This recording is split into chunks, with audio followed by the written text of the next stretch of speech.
కనుక 23వ దినములో మనల్ని దేవుడు ప్రవేశం చేశాడు. ఇంతవరకు పాటల ద్వారా, ప్రార్థన ద్వారా ఆయన మహిమ పొందారు. 10 నిమిషాలు ప్రార్థించే ముందు దేవుని వాక్యాన్ని ధ్యానం చేసుకుందాం. మనం గమనించినట్లయితే మార్కు సువార్త 1:13 చదువమ్మా.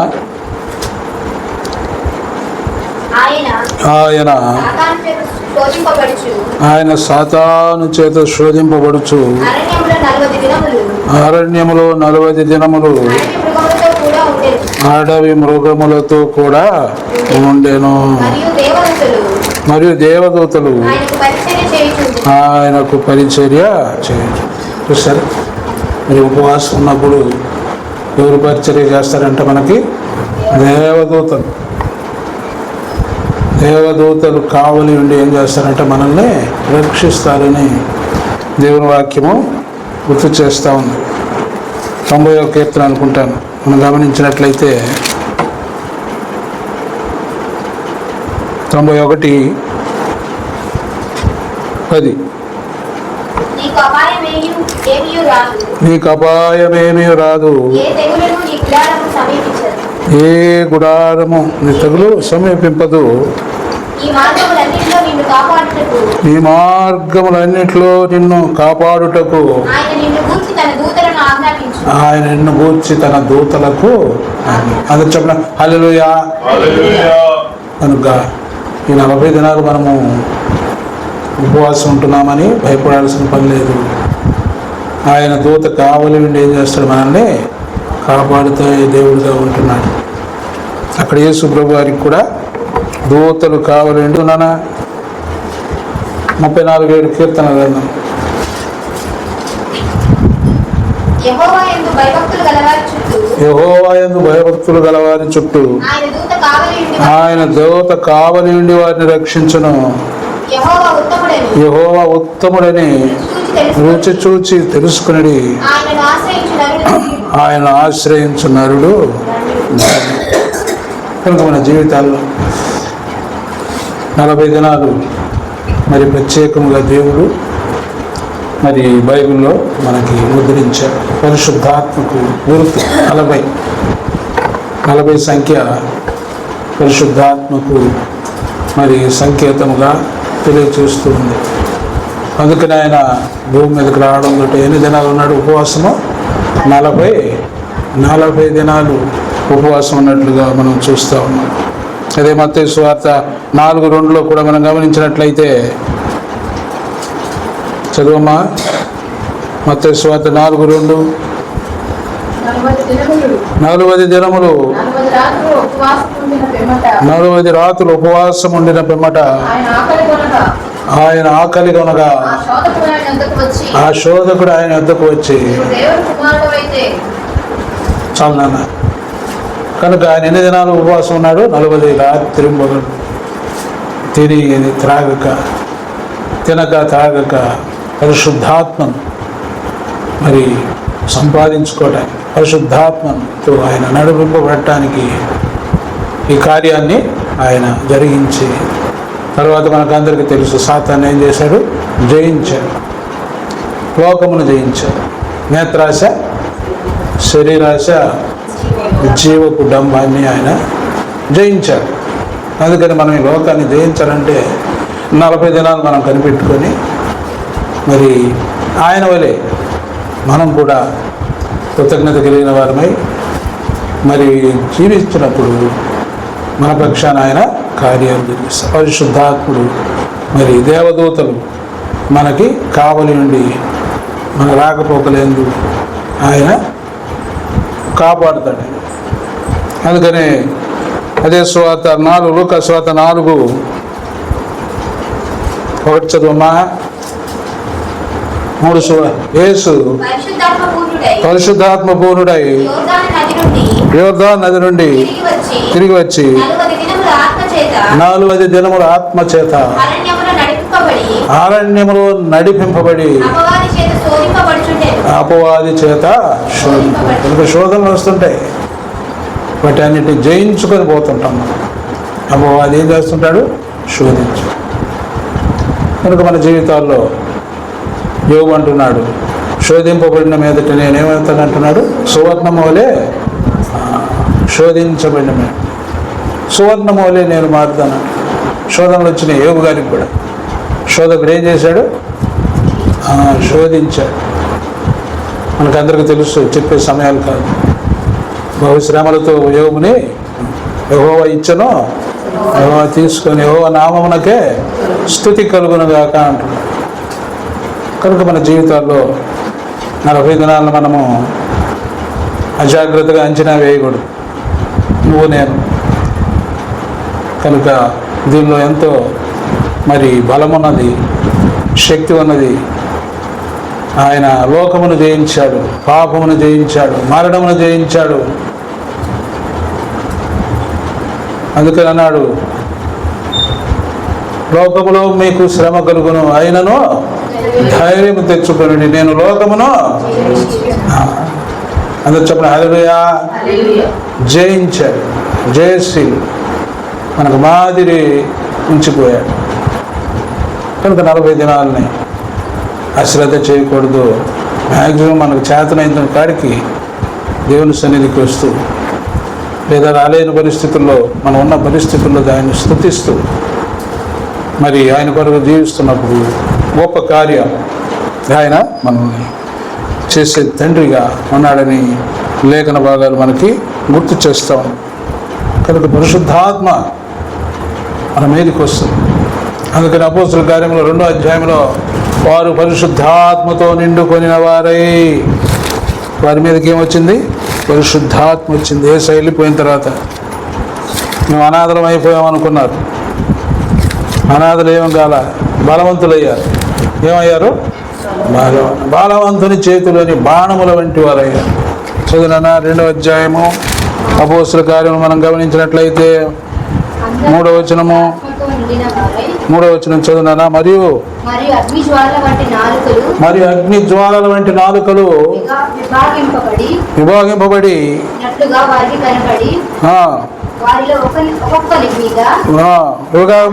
వారికి కనబడి వాటిలో ఒక్కొక్కరి మీద వాళ్ళగా అందరూ పరిశుద్ధాత్మతో నిండుకొని శిష్యులు. లోకమును ప్రేమించలేదు, ఆయన వెంబడించారు. ఆయన ఉన్న పరిస్థితుల్లో బలహీనలే. అందుకని వారికి ఎన్ని దినాలకు పడ్డాడు యేసయ్య, 40 దినాలు. అందరికి అగపడి, ఇదిగో మీరు వెళ్ళుడి, గలిలయ మనుషులారా, మీరెందుకు నిలిచి ఆకాశం వైపు చూస్తున్నారు? మీ వద్ద నుండి పరలోకమునకు చేర్చుకోబడిన యేసే ఏ రీతిగా పరలోకమునకు వెళ్ళుట మీరు చూచితురో ఆ రీతిగానే ఆయన తిరిగి వచ్చునని వారితో చెప్పిరి. కనుక మన జీవితాల్లో 40 దినాలు అనేది ఒక వరం మనకు దేవుడు ఏర్పాటు చేశాడు. వరం అన్నమాట ఇది. ఈ వరాన్ని మనము తలదన్నుకోకూడదు, కాలదన్నుకోకూడదు. దాన్ని మనము ఉపయోగించుకొని సరిచేసుకుంటూ మన బలహీనతలను ఆయన చూపిస్తూ ఉంటున్నప్పుడు, మన బలహీనతల్లో నుండి మనము విడుదల పొందుతున్నప్పుడు ఆయన మనకు తోడుగా ఉంటాడు, సరిచేస్తుంటాడు, శక్తినిస్తాడు, బలం ఇస్తాడు, ఆశీర్వాదాలు ఇస్తాడు. నువ్వు నేను ఇట్టి అనుభవాలతో మనము జీవించాలని దేవుని వాక్యము గుర్తు చేస్తుంది. 40 దినాలను గురించి గుర్తు చేయాలని ఆశపడుతున్నాను. 15 నిమిషాల్లో ఆది కాండము 7వ అధ్యాయం 17వ వచనం చదువునానా. 7వ అధ్యాయం 17వ వచనము. ఆ జల ప్రవాహము 40 దినములు భూమి మీద నుండగా జలములు విస్తరించి ఓడను తేల చేసినందున అది భూమి మీద నుండి పైకి. అందరు చెప్పండి హల్లెలూయా. ఎన్ని దినాలు వర్షం పడింది? 40. దేనికి గుర్తు అంటున్నాను? పరిశుద్ధాత్మకు 120 సంవత్సరాలు సువార్త చెప్తా ఉంటే ఏ ఊరు కూడా ప్రవేశించి ఆఖరికి ఆయన కుటుంబం మాత్రమే ఓడలో. అప్పుడు ఏం జరుగుతుంది? పరిశుద్ధాత్ముడు వారిని భద్రపరుస్తూ ఉన్నాడు, ప్రత్యేకపరుస్తున్నాడు. భూమి మీద ఎన్ని దినాలు? 40 దినాలు. అందుకు గుర్తు చేస్తున్నాడు పరిశుద్ధాత్ముడి దినాన్ని. కనుక 40 దినాలు దేవుని దాసులు మరి సంఘాల్లో మరి శ్రమల దినాలని, ఆయా రీతులు ఉపవాస దినాలని, ఇంకొక రకంగా ఏదో ఒక రకంగా 40 దినాలు కొనసాగిస్తూ ఉన్నారు. కనుక 40 పరిశుద్ధాత్మకు సూచనగా ఉంది. పరిశుద్ధాత్మ లేనిది అందుకని అంటాడు, పరిశుద్ధాత్మను కోరును జీవమాయేసు ప్రభుని పేరట వేడు ఏదాగమ పఠనమోగాదరి. కనుక మన జీవితాల్లో పరిశుద్ధాత్మను పొందాలంటే 40 దినాలు మనము జీవించాలి, ఆయనతో కొనసాగాలి. ఆయన చేశాడు కదా, నువ్వు నేను చేయటం, ఆయన మాదిరి మనకి చూపించాడు. ఈ విధంగా నన్ను వెంబడించే బిడ్డలు ఈ యొక్క క్రమంలో ఉంటే ఆయన్ని జయించుకొని ముందుకి పోతారు. ఆయన్ని జయించుకొని అప్పుడు మోషే మేఘంలో ప్రవేశించి కొండ మీదకి ఎక్కెను. మోషే కొండ మీద రేయింబగుళ్ళు 40 దినములు. చూడు లేవు, నీళ్ళు లేవు. కొండ మీద ఏముంటాయమ్మా? రాళ్ళు ఉంటాయి. ఏముంటాయి నాన్న? ఒట్లు ఉంటాయా? నా నుంచి తీసుకొని పోతేనే అక్కడ. నేను అడవుల్లో పోయి కొండల మీద ఉండేవాడిని. సరుకుల నుంచి కట్టుకొని ఒక నెలకి 4-5 బస్తాలు, ఒక బస్తా కందిపప్పు, గందరగోళం అంతా వేసుకొని పోయాడ. మీ ఒకటి అన్నోళ్ళు అక్కోళ్ళు ఉంటారు, ఆడ వండించుకొని తింటా ఉండేవాడు. కనుక మోషే గారు అవి ఏమి లేవు, అప్పుడు లేవున్నాయి. వెళ్ళిపోయాడు. 40 దినాలు దేవునితో సహవాసం చేసి, నీళ్ళు లేవు, ఆహారం లేవు. ఆయనే ఆహారము, ఈ వాక్యమే నాకు జీవాహారం అనుకున్నాడు. అదే నీ వాక్యమే నా దప్పిక తీర్చి, నా దప్పిక తీర్చేదని వెళ్ళిపోయాడు. 10 ఆజ్ఞలు తీసుకొని వచ్చాడు. కనుక అందుకని అంటున్నాడు, మోషే కొండ మీద 40 దినములు. పరిశుద్ధాత్మ సూచనగా ఉన్నది. ఆ ఆజ్ఞలు తీసుకొని వచ్చినాక ఇజ్రాయేలుకు క్రమాన్ని నేర్పడం మొదలుపెట్టాడు. దేవుడు క్రమంలో జీవించమని చెప్పాడు. మరి ఆ క్రమం ప్రకారం జీవించిన వారు ఏమైపోతా ఉన్నారు? నశించి. కనుక మన జీవితాల్లో ఈ 40 దినాలు మనము ఓపికతో సంవత్సరం దేవుని దాసులు మరి మనకు సంఘాల్లో పెడుతూ ఉన్నారు. కృతజ్ఞత కలిగిన వారమై దేవుని సన్నిధిలో జీవిస్తున్నాం. మన బలహీనతలను ఆయన తీసివేస్తాం, మన రోగాలను తీసివేస్తాం, మన పరిస్థితులను మార్చివేస్తాం. ఆయన శక్తిమంతుడు. ఆయన వాళ్ళ పరిస్థితులన్నింటినీ మార్చి వారికి దేవుడే దిగి వచ్చి 10 ఆజ్ఞలు ఇచ్చినట్లుగా మనం చూస్తాం. దావీదు గొలియాతును పడగొట్టాడు. అందుకని అంటాడు, అపవాదినే ఎదిరించడు. చదువునానా, ఎక్కడుంది అది? అపవాదిని ఎదిరించుడి. 1 తెస్సలోనికై 5:19 యేసు రక్తమే జయము. మరి ఆయన యొక్క రక్తంలో జయం ఉన్నది, విజయం ఉన్నది. కనుక మనము దేవుని సన్నిధిలో 40 దినాలు మనము ఏకీభవించి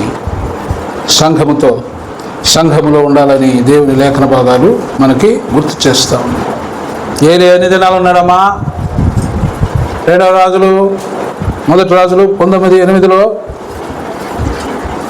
1 రాజులు 19:8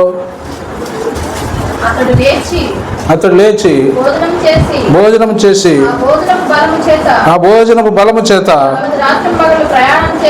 40 రాత్రింబగళ్ళు ప్రయాణం చేసి దేవుని పర్వతము పేరు పెట్టబడిన హోరేబునకు వచ్చి అచ్చట ఉన్న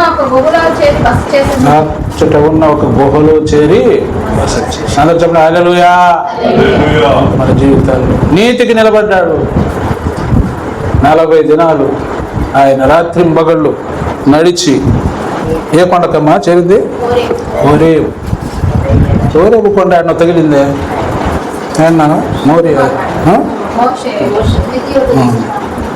మోషే గొర్రెలు కాస్తుంది అదేనా? మోషే అదే మోరియా పర్వతం, హోరేబ్ అదే కదా, ఇదే కదా, హోరేబే కదా. అనంతపురం హల్లెలూయా. ఏ పర్వతం మీద అయితే మోషేతో మాట్లాడాడో అదే పర్వతం మీద ఏలియాతో మాట్లాడుతూ, ఏలియా నేను నిన్ను కాపాడుతున్నాను, నా ఆత్మ నీలో ఉంచను, వెళ్ళు. తర్వాత ప్రార్థించగా భూమికి మరలా చూసంత శక్తి ఉంది. 40 దినాలంటే ఏందో,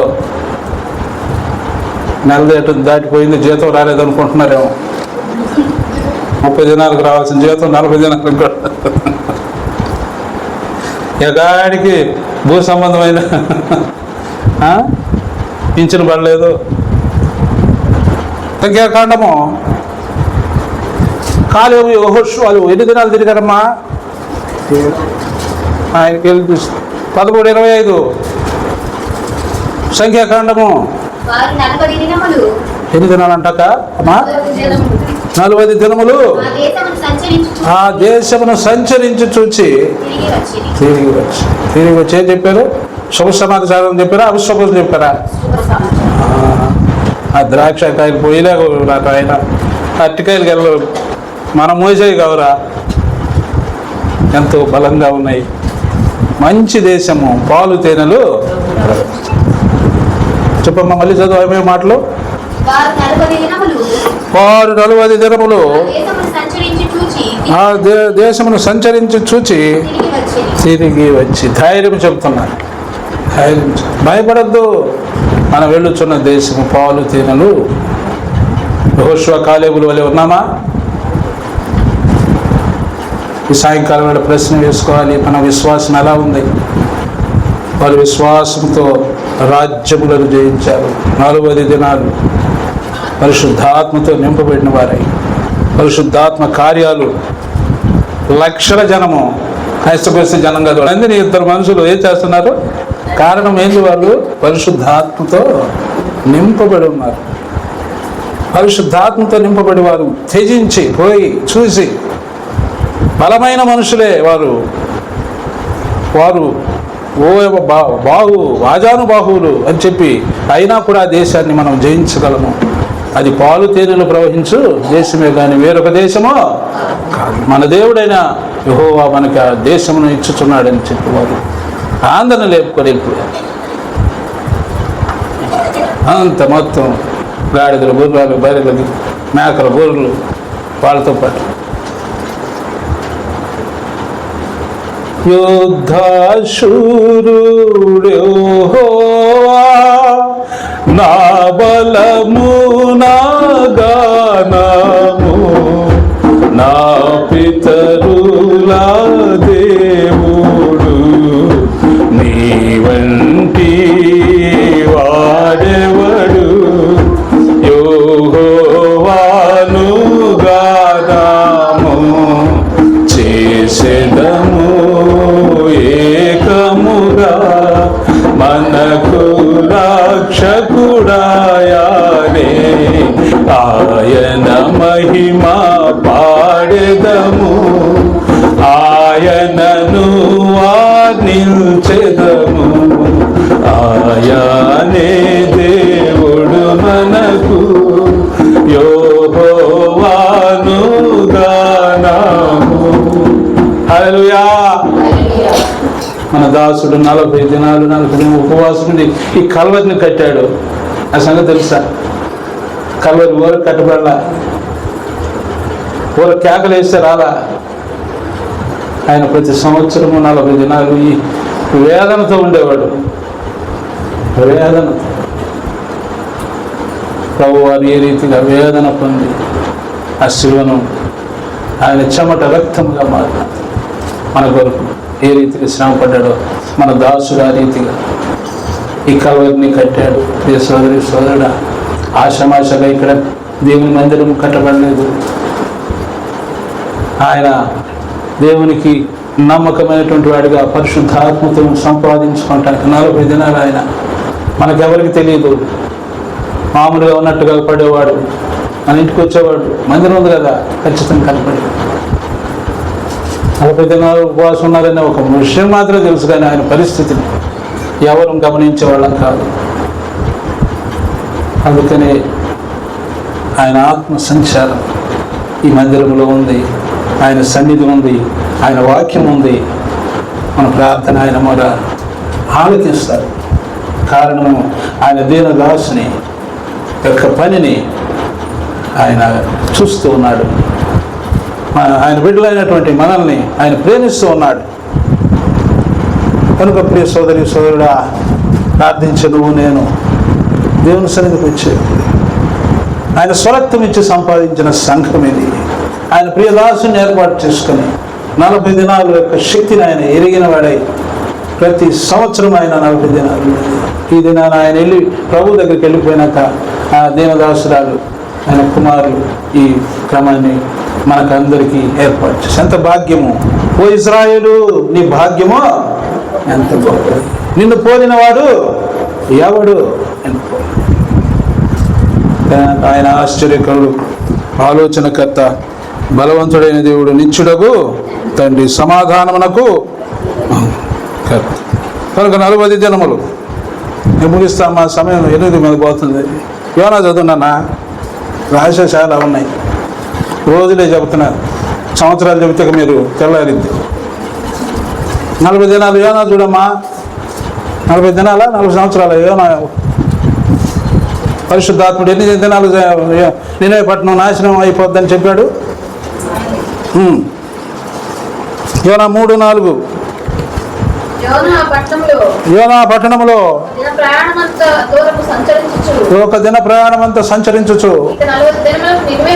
ఇక 40 దినములకు నినివే పట్టణము నాశనమగునని ప్రకటన చేయగా నినివే పట్టణపు వారు దేవుని యందు విశ్వాసం ఉంచి ఉపవాస దినము చాటించి నరులేమి గనులేమి అల్పులేమి అందరూ గోనె పట్ట కట్టుకొని ఆ సంగతి నినివే రాజునకు వినబడినప్పుడు అతడును తన సింహాసనం మీద నుండి దిగి తన రాజవస్త్రములను తీసివేసి గోనె పట్ట కట్టుకొని అందరు చెప్పండి హల్లెలూయా. మనం అంతకంటే గొప్పవాళ్ళమా? పరిశుద్ధాత్ముని యొక్క సంఖ్యను గుర్తెరిగాడు. ఇదిగో దేవుని దాసుడు 40 దినాలకి ఈ పట్టణము అగ్నితో కాల్చబడుతుంది. వెంటనే వారు మారు మనసు, పరిశుద్ధాత్ముడు జరగబో సంగతులను తెలియచేస్తున్నాడు. నీకు నాకు సరి చేసుకొని మనం జీవిస్తున్నప్పుడు బ్రతికించబడదు. నినివే పట్టణస్తులు వారు ఏం చేసుకున్నారు? సరి చేసుకున్నారు. వారి జీవితాన్ని ఏం చేశారు? యేసయ్య పాదముల యొద్ద ఉపవాసం అండి సరి చేసుకుని దీనులై రాజుగా దగ్గర నుంచి దాసుడి వరకు తగ్గించుకొని ఉన్నప్పుడు దేవుడు వారి మీద కనికరించాడు, యోనాని గద్దించాడు. సరిచెట్టు మలిచిందా? కనుక ఆయన కృపగల దేవుడు, ఆయన నిన్ను నన్ను ఆదరించగల శక్తిమంతుడు, మహనీయుడు. కనుక ఆయన సన్నిధిలో మనము పరిశుద్ధాత్మను దుఃఖపరచబడినంది విమోచన దినం వరకు మీరు ముద్రింపబడి ఉన్నారని దేవుని లేఖన భాగాలు మనకి గుర్తు చేస్తున్నాయి. కనుక అందుకనే పరిశుద్ధాత్మను మనము కలిగి ఉండాలి. 40 దినములు మరి యొక్క గొప్ప సంగతిని మనము గుర్తెరిగాం. దేవుని పిల్లలు ఏ రీతిగా 40 దినములు వారు శిష్యులు మరి 40 దినములు కనపడుచు ఆయన వారిని బలపరిచి ఆయన ఆత్మను వారికి అనుగ్రహించి జీవిస్తున్నప్పుడు స్తెఫను పరిశుద్ధాత్మతో నిండుకున్నవాడే, పేతురు పరిశుద్ధాత్మతో నిండుకున్నవాడే, శిష్యులు పరిశుద్ధాత్మతో నిండుకున్నవాడే, దేవుని కార్యాలు పౌలు పరిశుద్ధాత్మతో నిండుకున్నవాడే, చనిపోయిన వారిని పైకి లేదు. కనుక ఇటు అనుభవాలను నువ్వు నేను గుర్తెరిగి విసుగక ప్రార్థించు. ఇప్పుడు పాట పాడాం కదా, విసుగక ప్రార్థించు మా విశ్వాసి. కనుక మన జీవితాల్లో విసుగక ప్రార్థిస్తాం. 40 అనేది దేవుని పరిశుద్ధాత్మకు గుర్తుగా ఉంది. అందుకని అంటాడు మనుష్య కుమారునికి విరోధముగా మాట్లాడువానికి పాప క్షమాపణ కలదు గాని పరిశుద్ధాత్మకు విరోధముగా మాట్లాడువానికి ఈ యుగమందైనను రాబో యుగమందైనను పాప క్షమాపణ. అందరూ చెప్పండి హల్లెలూయా. ఏసైనా ఏమన్నా ఆయన గమ్మున ఉంటున్నాడు కానీ ఆయన ఎగతాళి చేసిన, కొట్టిన, తిట్టిన, తండ్రి వీరేమి చేస్తున్నారో వీరు పరిశుద్ధాత్మను మాత్రం మీరు కించపరిస్తే మీకు క్షమాపణే లేదు. కనుక పరిశుద్ధాత్ముడు మనం సర్వసత్యములో నడిపిస్తాడు. పరిశుద్ధాత్ముడే అబ్బా తండ్రి అని పిలిచే అర్హత నాకిచ్చితివే, ఆత్మ కుమ్మరించి నీతో పాలు నాకు దయచేసితివి. సిలువను మోసిన యేసు ప్రభు విలువగు రక్తము చిందితివి. కలుషములెల్లను వాపితివి, నీతిమంతునిగా తీర్చితివి. సిలువను మోసిన యేసు ప్రభు ఆయన సిలువలో మన కొరకు మరణించి పరిశుద్ధాత్మను మనకు కుమ్మరించాడు. ఆ పరిశుద్ధాత్మతో నింపబడిన వారు ఈ భూమి మీద మనం జీవిస్తున్నప్పుడు ఆయన కార్యాలు మన కుటుంబాల పట్ల, మన పట్ల, మన జీవితంలో ఆయన మన పనిముట్లుగా మనల్ని ఆశీర్వాదకరంగా మారుస్తాడు. కల్వరిలో మనం జీవించాలి, సంఘమును హత్తుకొని ఉండాలి. అపోస్తుల బోధ ఏందనో, సహవాసమును, రొట్టె విరుచుటేందనో ప్రార్థించి ఆయన దాసుని ద్వారా కట్టబడినటువంటి ఈ పరిశుద్ధ సంఘములో మనం ఆయన్ని ఇదిగో ఉపవాసంలో ఆయన స్తుతించి ప్రార్థించి ఆయన కనపరుస్తాం. దేవుడి కొద్ది మాటలు మన వెనుకల్లో దీవించాల్సి